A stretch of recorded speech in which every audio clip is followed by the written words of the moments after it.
미국의 집 한 채, 아니 은행 계좌 하나만 있어도요 반드시 만들어야 하는 게 있습니다. 바로 리빙 트러스트입니다. 제가 늘 얘기하는 거죠. 트러스트 만들면 세금도 줄고 자산도 보호된다라는 말 들어보셨죠? 이건 절반은 맞고 절반은 틀립니다. 어디까지가 진실인지 오늘 정리해드리겠습니다. 오늘부터 두 편에 걸쳐서요 미국 트러스트의 전체 그림을 한번 정리해 보려고 합니다. 오늘 1부인데요 모든 분들이 반드시 만들어야 하는 리빙 트러스트를 다룰 것이고요, 이어지는 2부에서는 자산보호, 절세 등을 위한 취소 불능 트러스트의 몇 가지를 하나하나 소개해 드리겠습니다.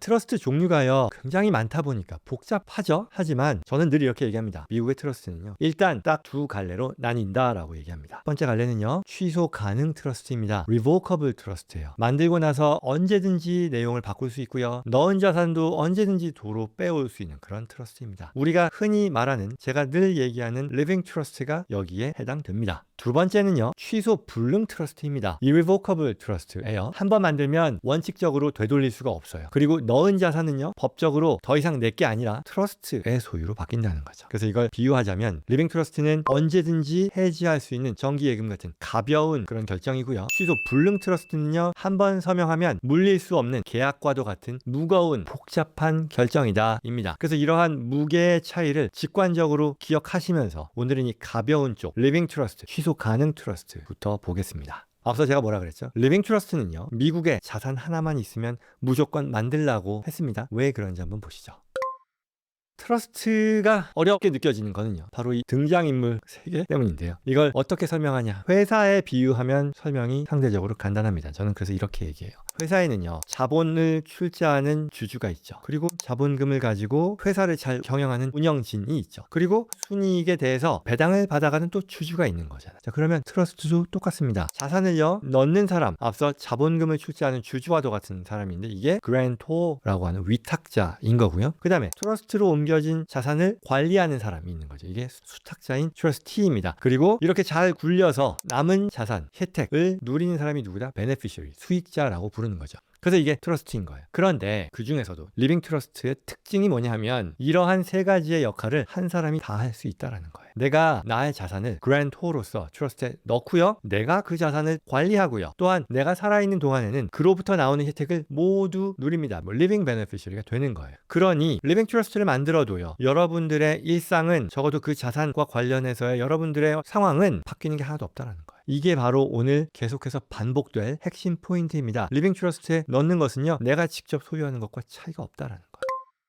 그러면 여기서 아무것도 달라지지 않는데 이거 왜 만들지? 라는 질문 할 거예요. 그러면 답은 하나입니다. 프로베이트 회피입니다. 이게 뭐냐면요, 미국에서는 사람이 세상을 떠나면 그 사람 명의의 자산이 상속인에게 바로 넘어가지 않습니다. 유언장이 있건 없건 법원이 주관하는 상속 검인 절차, 즉 프로베이트를 거쳐야 합니다. 문제는요 이 절차가 굉장히 고약하다라는 겁니다. 어떤 면에서 첫째, 오래 걸립니다. 캘리포니아 기준으로요 몇 개월이라고 하지만 그렇지 않고요 대체로 보통 1, 2년 좋게 걸립니다. 그다음에 두 번째, 비쌉니다. 프로베이트 절차 자체가 비싸요. 캘리포니아에서는요 이 과정에 드는 변호사 및 이런 전문가 보수가요 법으로 정해져 있는데요, 자산 규모에 따라서 대략 4에서 5% 이상도 됩니다. 그러니 100만 달러짜리 집을 상속으로 남겼을 때 프로베이트를 거친다 그러면 4만 불, 5만 불이 법원 절차 비용으로 사라진다라는 그런 얘기인 거죠. 그리고 세 번째는요 이 모든 것들이 다 공개된 과정입니다. 프로베이트는요 법원 절차이기 때문에 누가 얼마를 남겼고 누구에게 얼마씩 가는지가 다 공개 기록으로 남게 되는데요, 이런 거 사실 알리고 싶지 않잖아요. 그런데 리빙 트러스트를 만들어요. 그리고 자산을 트러스트 명의로 옮겨두면요 내가 세상을 떠나도 형식상의 소유권은 옮겨간 거죠. 해당 자산의 명의자는 트러스트잖아요. 내가 죽었지 트러스트가 죽은 게 아니잖아요. 그러니 프로베이트가 필요 없는 거예요. 그러면 이 트러스트에 옮겨진 자산에 대해서는 내가 살아있을 때는 내가 트러스티 관리자였지만 트러스트에 내가 문서로 지정해둔 후임 수탁자, 석세서 트러스티라고 하는데요, 이 트러스트 자산을 운영하기 때문에 법원을 거치지 않고 곧바로 자산을 관리하고 또한 분배하게 된다는 거죠. 그러니 프로베이트를 피할 수 있는 거예요. 시간도, 비용도, 프라이버시도 다 지켜지는 거죠.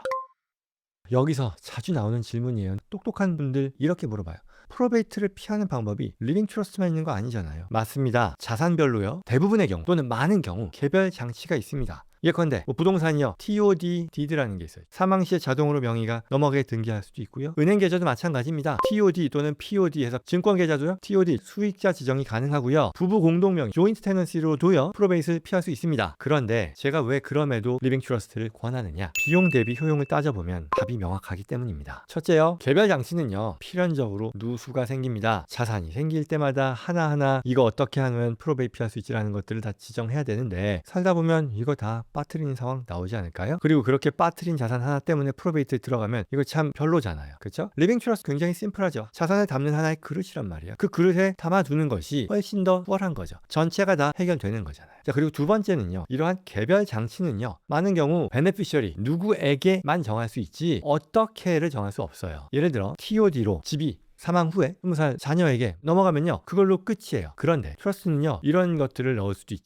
자녀가 30살까지는 수탁자가 따로 관리하다가 대학교 졸업하면 절반, 35살이 되면 나머지를 준다라는 식의 정교한 설계도 가능하다라는 거죠. 세 번째, 개별 장치는요 사망 시에만 대비가 되지 의사 무능력에는 대비하지 못한다라는 거죠. 예컨대 이게 치매, 사고로 판단 능력을 잃게 되면 TOD, DID는요 아무런 역할을 못하고요. 그리고 가족이 법원에서 후견인 절차를 또 밟아야 되는 그런 번거로운 과정이 생길 수도 있다라는 거죠. 그런데 리빙 트러스트는 어떨까요? 후임 수탁자가요 공백 없이 바로 사망하지 않더라도 바로 자산을 관리할 수 있게 된다라는 그런 얘기죠. 그래서 이런 것들을 감안했을 때요 제 결론은 명확합니다. 미국의 자산이 하나라도 있으면 그 규모와 상관없이 리빙 트러스트 무조건 만드셔야 합니다입니다. 저희가 물론 만들기 때문에 이 얘기를 하느냐? 아니고요. 당연히 저희가 잘 만들어 드리겠습니다만, 저희 아니어도요 다른 데서라도, 또는 심지어는 직접 만드시는 거 별로 권하지는 않습니다만 그렇게라도 꼭 만드시는 게 좋겠다라는 게 전달하고 싶은 메시지인 거예요. 자산이 적을수록 프로베이 비용이 상대적으로 더 아프게 느껴질 거잖아요. 그러니 나는 자산이 적어서 필요 없다라는 말 성립하지 않는다는 것 다시 한번 강조드립니다.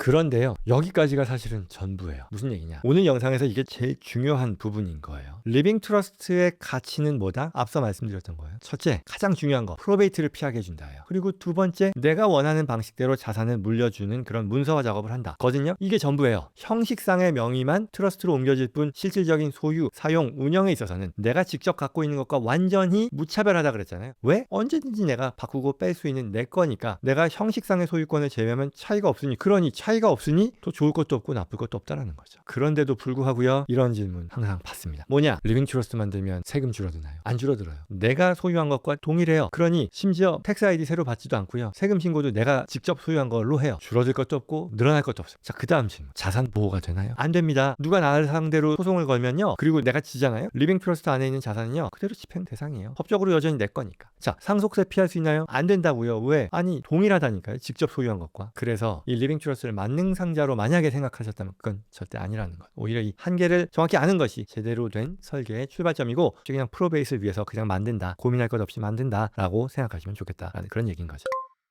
이쯤에서 또 크로스보더 분들을 위한, 한국과 미국에 걸쳐서 계신 그런 분들을 위한 실무 포인트 몇 가지 말씀드린다면요. 첫째, 한국에 계신 분들도요 미국에 자산 있으면요 리빙 트러스트 반드시 필요합니다. 오히려 훨씬 더 절실합니다. 한국에 거주하시는 분들이 미국에 집이나 계좌 만들고 세상 떠나잖아요. 저희 실제로 겪은 과정 많아요. 몇 년에 걸쳐서 가족들 다 한국에 있고 자산만 여기 여러 주에 걸쳐 있어서 프로베이트 거치고 자산 동결되고 굉장히 수년에 걸쳐서 비용, 감정 소모, 시간 굉장히 고통스럽습니다. 반드시 만들어야 됩니다. 두 번째, 한국 자산도 리빙 트러스트에 넣을 수 있나요? 안 됩니다. 넘어갈게요. 3번, 미국에 이주 또는 투자를 준비한다면 자산 취득과 동시에 트러스트를 세팅하는 거 꼭 권유드립니다. 집 사고 나서 나중에 트러스트 만들어서 옮기지 하지 말고요, 만들 때 같이 하시. 처음부터 트러스트 명의로 취득하면요 등기 이전 절차도 한 번으로 끝난다 입니다. 자, 그럼 마지막으로 이제 또 리빙 트러스트를 마치면서 이쯤 되면 나오는 질문이 있어요. 변호사님, 주변에서 트러스트 만들면 자산 보호도 되고요 또 절세도 된다고 들었는데요, 이거 뭐죠? 하면 맞아요. 왜? 이 트러스트는요 리빙 트러스트가 아니라 취소 불능 트러스트의 얘기입니다. 원리는요 간단해요. 리빙 트러스트는 실제 내 거란 말이죠. 그러니 그 이상의 보호도 절세도 안 되는 거예요. 하지만 취소 불능 트러스트는요 법적으로 자산을 정말로 내 손에서 떠나 보내는 거거든요. 내 것이 아닌 게 되니까 채권자도 건드릴 수 없고 내 상속 재산에서도 빠지는 거죠. 그 대신에 취소 불능 트러스트는 해당 자산에 대한 통제를 내려놓아야 한다는 그런 상황으로 생각해야 된다는 거죠. 리빙 트러스트가 모든 사람들이 해야 되는 기본이라면 취소 불능 트러스트는요 무겁고 어렵고 난이도 높고 부담도 있는 고급의 결정이기 때문에 모두에게 필요한 게 아니라 케이스 바이 케이스로 목적이 분명할 때만 쓴다라는 것이고요. 이 얘기는 2부에서 대표 트러스트들 가지고 하나씩 풀어보겠습니다.